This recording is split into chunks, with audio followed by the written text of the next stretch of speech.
अस्सलाम वालेकुम and welcome back to the channel. This is Afaq Manzar from standard capital securities. मुझसे बहुत से क्लाइंट्स ये सवाल करके पूछते हैं कि सर हमने बुक वैल्यू तो समझ ली, आपने फंडामेंटल एनालिसिस की सीरीज में बुक वैल्यू बहुत ही अच्छे से समझा दिया, पी रेशियो भी समझा दिया और इस तरह के बहुत से रेशियो समझा दिए, लेकिन सर एक रेशियो है एंटरप्राइज वैल्यू या एक फिगर है वो हमें बिल्कुल भी समझ में नहीं आती। तो मैं आपको आज एंटरप्राइज़ वैल्यू और ईवी पर शेयर के हवाले से बताऊँगा कि ये क्या होता है और इसको कैसे कैलकुलेट किया जाता है और ये फाइनेंस या हमारी स्टॉक मार्केट के अंदर अगर हम इन्वेस्टमेंट करते हैं, तो ये क्यों इतना इम्पोर्टेंट समझा जाता है। वैसे तो एंटरप्राइज़ वैल्यू को समझना थोड़ा-सा मुश्किल हो सकता है, लेकिन मैं आपके साथ गारंटी के साथ कह सकता हूँ कि ये वीडियो देखने के बाद आपको बिल्कुल भी जो एंटरप्राइज़ वैल्यू से रिलेटेड कोई भी कन्फ्यूजन है, कोई भी दिमाग में सवालात हैं, वो सारे के सारे क्लियर हो सकते हैं। तो इस वीडियो को आखिर तक ज़रूर देखें और मिलते हैं एक छोटे से इंट्रो के बाद।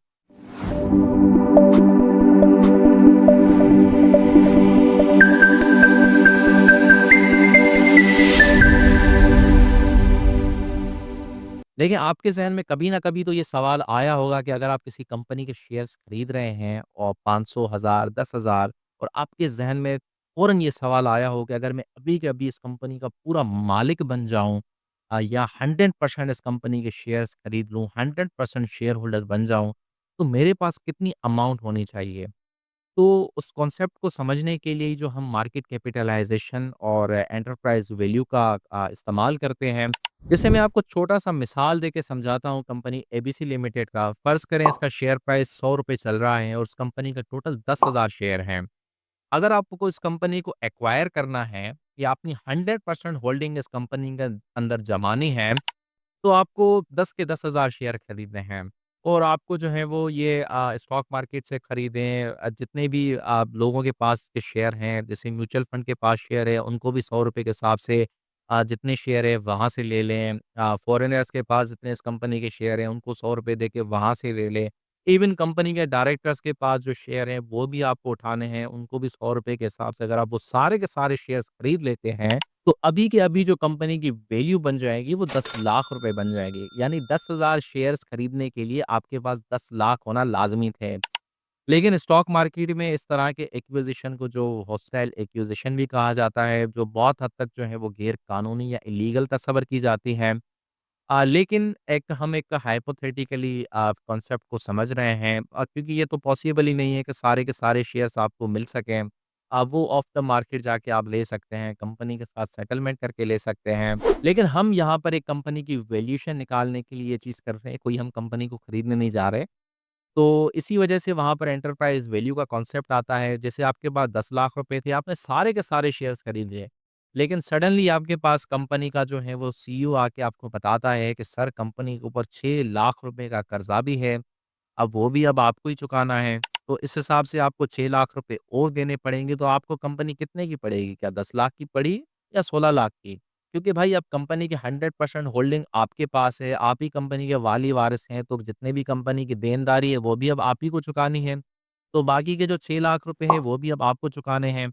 एंटरप्राइज़ वैल्यू को कैलकुलेट करने के लिए आपको कैश एंड कैश इक्विवेलेंट को भी माइनस करना होता है और कैश एंड कैश इक्विवेलेंट क्या होते हैं? सिंपल, जैसे कंपनी के पास जितना कैश पड़ा है, वो आपको माइनस करना होगा और कैश इक्विवेलेंट वो चीज़ें होती हैं जो फ़ौरन कैश में कन्वर्ट हो सकें। लेट्स सपोज़ करते हैं कि सोना पड़ा है, कुछ शेयर्स पड़े हैं स्टॉक मार्केट में जो फ़ौरन कंपनी जो है वो कैश में कन्वर्ट कर सकती है। तो उसको कैश एंड कैश इक्विवेलेंट कर कहते हैं।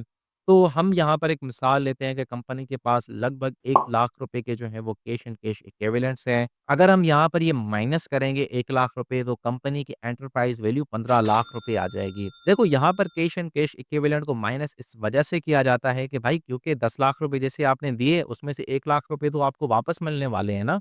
या कंपनी के जो अकाउंट्स में पैसे पड़े हैं, वो भी अब आपके हो चुके हैं, एक तरह से जो है आपने पैसे दिए हैं कंपनी को और बाकी के 6 लाख रुपए वो डेट के कर लो, तो 15 लाख रुपए को आपको कंपनी पड़ गई। तो अब हम एक दूसरा मिसाल लेते हैं कंपनी एक्सवाईज़ेड लिमिटेड का। इस कंपनी का भी जो शेयर प्राइस है वो फ़र्ज़ करते हैं ₹100 का ही चल रहा है और 10,000 टोटल नंबर ऑफ शेयर्स है इसके। यानी इस कंपनी की भी जो मार्केट कैपिटलाइज़ेशन है वो 10 लाख रुपए की है। लेकिन इस कंपनी के ऊपर 6 लाख रुपए का नहीं बल्कि खाली 1 लाख रुपए का कर्ज़ा है। लेकिन इस कंपनी के पास कैश बहुत ज़्यादा पड़ा है। सपोज़ करते हैं कि 5 लाख रुपए का इस कंपनी के पास कैश पड़ा है। तो अब एंटरप्राइज़ वैल्यू उसकी कितनी होनी चाहिए? तो यहाँ पर इस कंपनी की enterprise value 10 lakh market capitalisation के, उसमें से 1 लाख रुपए डेट जोड़ लो, 11 लाख ये हो गए, उसमें से माइनस कर लो आप 5 लाख रुपए, तो कंपनी आपको खाली 6 लाख रुपए की पड़ गई।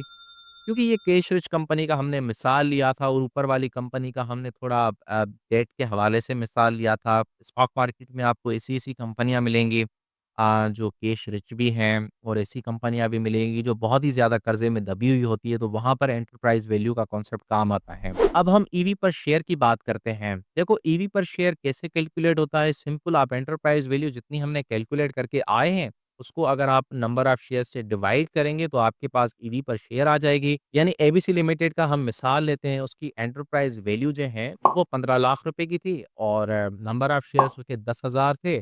तो इसकी ईवी पर शेयर ₹150 निकल के आती है। तो यहाँ पर एक चीज़ देखें कि कंपनी एबीसी लिमिटेड का स्टॉक प्राइस तो ₹100 का था, लेकिन ईवी पर शेयर इसका ₹150 निकल के आता है।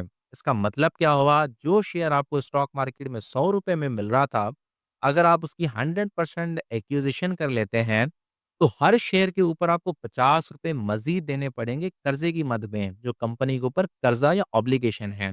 तो इन्वेस्टमेंट के लिए ये देखना होता है कि ईवी पर शेयर जितना भी स्टॉक प्राइस से कम हो, वो ज़्यादा अच्छा है, क्योंकि डेट कंपनी के ऊपर कम होगा और कैश कंपनी के पास ज़्यादा होगा। दूसरा जैसे हम देखते हैं कंपनी एक्सवाईज़ी लिमिटेड में, उसमें अगर आप देखें तो कंपनी के जो ईवी पर शेयर हैं, अगेन 6 लाख रुपए को अगर आप नंबर ऑफ शेयर से डिवाइड करेंगे, तो ₹60 पर शेयर के हिसाब से एंटरप्राइज़ वैल्यू निकल के आता है एक्सवाईज़ी लिमिटेड का। अब देखो ये भी कंपनी आपको ₹100 की ही मिल रही थी। लेकिन अगर आप कंपनी को पूरा का पूरा एक्वायर कर लेते हैं और कंपनी के पास इतना डेट तो था नहीं, अलबत्ता कंपनी के पास कैश बहुत ज़्यादा पड़ा था, तो आपके पास वो भी पैसे आ जाएँगे, तो ये कंपनी आपको ₹60 की पर शेयर के हिसाब से पड़ेगी। तो ये एक तरह की जो है वो अंडर वैल्यू है। ईवी पर शेयर के अलावा भी बहुत सी चीज़ें होती है, वो भी आपको देखनी चाहिए, वरना तो स्टॉक मार्केट में बहुत सी ऐसी-ऐसी कंपनियाज़ हैं जो कैश रिच भी हैं। आप एबड को देख लें, वो भी बहुत ही कैश रिच कंपनी है। ओजीडीसी भी काफ़ी हद तक जो है वो कैश रिच कंपनी है। इसके अलावा भी बहुत सी कंपनियों का मिसाल दे सकते हैं, लेकिन खाली ईवी पर शेयर या एंटरप्राइज़ वैल्यू को ही नहीं देखना होता। इसके अलावा बहुत सी चीज़ें होती हैं, वो आपको देखना ज़रूरी है। आज की वीडियो को मुझे थोड़ा शॉर्ट रखना था, इसीलिए बस इतना ही करते हैं। अगली वीडियो में हम एंटरप्राइज़ वैल्यू और एंटरप्राइज़ वैल्यू पर शेयर को कैलकुलेट करेंगे। हमारी स्टॉक मार्केट में जो लिस्टेड कंपनियाँ हैं, जैसे मैंने आपको बुक वैल्यू कैलकुलेट करना सिखाई थी, वैसे ही मैं आपको एंटरप्राइज़ वैल्यू कैलकुलेट करना सिखाऊँगा। इसमें हम मुख्तलिफ़ कंपनियों को देखेंगे, क्योंकि भाई शेयर प्राइस तो आपको बआसानी मिल जाएगी, मार्केट कैपिटलाइज़ेशन भी आपको बआसानी मिल जाएगी। लेकिन मसला आपको डेट को कैलकुलेट करने में आएगा, कंपनी की बैलेंस शीट खोल के आपको जो है वो डेट को कैलकुलेट करना है। आप वहाँ पर थोड़ी बहुत आपको कन्फ्यूज़न हो सकती है। लेकिन मैं आपको बहुत ही सिंपल करके ईज़ी करके समझाऊँगा और कैश भी हम कैलकुलेट करके एक अच्छी-सी फ़िगर जो है वो निकालेंगे, ताकि आपका एंटरप्राइज़ वैल्यू और ईवी पर शेयर से जो है और कॉन्सेप्ट आपका क्लियर हो जाए और सारे के सारे आपके डाउट्स क्लियर हो जाए। देखें, ये तो एक हाइपोथेटिकली मिसाल थी, क्योंकि कभी भी आपको स्टॉक प्राइस फ़िक्स रेट पे नहीं मिलेगा, ₹100 पे तो कभी नहीं मिलेगा, चाहे आप ऑफ मार्केट का रास्ता लो, कैसे भी सेटलमेंट करो, लेकिन आपको कहीं न कहीं ऊपर-नीचे जो है वो एवरेज होके शेयर मिलेगा। क्योंकि जैसे ही आप इतने ज़्यादा अगर आप शेयर्स को खरीदना चाहते हैं, तो ऑटोमेटिकली कंपनी की जो स्टॉक प्राइस है वो ऊपर हो जाएगी सप्लाई एंड डिमांड की वजह से, और उसके अलावा जो रेट है वो भी फ्लक्चुएट होता रहेगा। चलो ये तो हो गई किताबी बातें, लेकिन मैं आपके साथ एक प्रैक्टिकली चीज़ भी बताऊँगा, ताकि आपका जो है वो फंडामेंटल एनालिसिस और इस तरह से जो है वो एंटरप्राइज़ वैल्यू से दिलचस्पी जुड़ी रहे। आई थिंक 80s या 90s की बात है, एक बड़ी कारोबारी शख्सियत थे, उनके कुछ जो है वो शेयर्स थे एक इंश्योरेंस कंपनी के अंदर। जैसे ही इन्होंने कंपनी के अंदर शेयर्स खरीदे, तो कंपनी का स्टॉक प्राइस जो है वो सडनली नीचे आने लगा। तो ये एक मशहूर ज़माना चार्टर्ड अकाउंटेंट भी थे, और उस वक़्त कराची स्टॉक एक्सचेंज के अंदर लोग इतने पढ़े-लिखे नहीं होते थे। ये रिसर्च का कॉन्सेप्ट या कंपनी की वैल्यूएशन का कॉन्सेप्ट हमारे यहाँ पर तो ये अभी-अभी आया है, कोई 10-15 साल से आया है। पहले तो लोग जो है वो ना टेक्निकली देखते थे, ना फंडामेंटल्स देखते थे, ज़्यादातर पेपर पे ट्रेडिंग होती थी। लेकिन जैसे ही इंश्योरेंस के जो शेयर थे उस कंपनी के वो नीचे आने लगे, तो इन्होंने अपने हिसाब से जो है उस कंपनी की एंटरप्राइज़ वैल्यू निकाल के देखी थी। कंपनी का जो टोटल डेट था, कंपनी की एनुअल रिपोर्ट्स पढ़ के वहाँ से कंपनी के टोटल डेट को कैलकुलेट किया। मैं उनका इंटरव्यू देख रहा था, तो तभी मेरे ज़हन में ये बात आ गई कि उन्होंने देखा कि कंपनी का शेयर्स तो नीचे आ रहे हैं, लेकिन इन्होंने बहुत ही अग्रेसिवली जो है कंपनी के अंदर जो है वो अपना स्टेक बढ़ाना शुरू कर दिया। और एक वक़्त ऐसा आ गया कि कंपनी के जो हैं ये मेजॉरिटी शेयर होल्डर बन गए। तो उन साहब का नाम जो है वो आप मुझे नीचे कमेंट में ज़रूर जो है बताएँगे, और वो कौन-सी कंपनी थी, ये भी मुझे आप जो है वो रिसर्च करके बताएँगे। ये आज का असाइनमेंट है आपके लिए। तो चलिए बस आज के लिए इतना ही। हम अगली वीडियो के अंदर एंटरप्राइज़ वैल्यू को कैलकुलेट करना सीखेंगे। जितनी भी स्टॉक मार्केट के अंदर लिस्टेड कंपनियाँ हैं, 1-2 में उठा के उनकी बैलेंस शीट में जाके पहले उनको डेट को कैलकुलेट करेंगे, क्योंकि वो कैलकुलेट करना थोड़ा-सा मुश्किल होता है। बना-बनाया आपको नहीं मिलता, आपको खुद से कैलकुलेट करना पड़ता है, लायबिलिटीज़ से एक्सपेक्ट करना पड़ता है उनको। और कैश इक्विवेलेंट को भी देखेंगे और एंटरप्राइज़ वैल्यू हम कैलकुलेट करके देखेंगे। तो मिलते हैं अगली वीडियो में, अब मुझे इजाज़त दीजिए, तब तक के लिए अल्लाह हाफ़िज़। For more details, call us today at 111-111-721. Open an account with Standard Capital Securities. Start investing in your financial future. Talk to our experts and get access to exclusive market research and much more.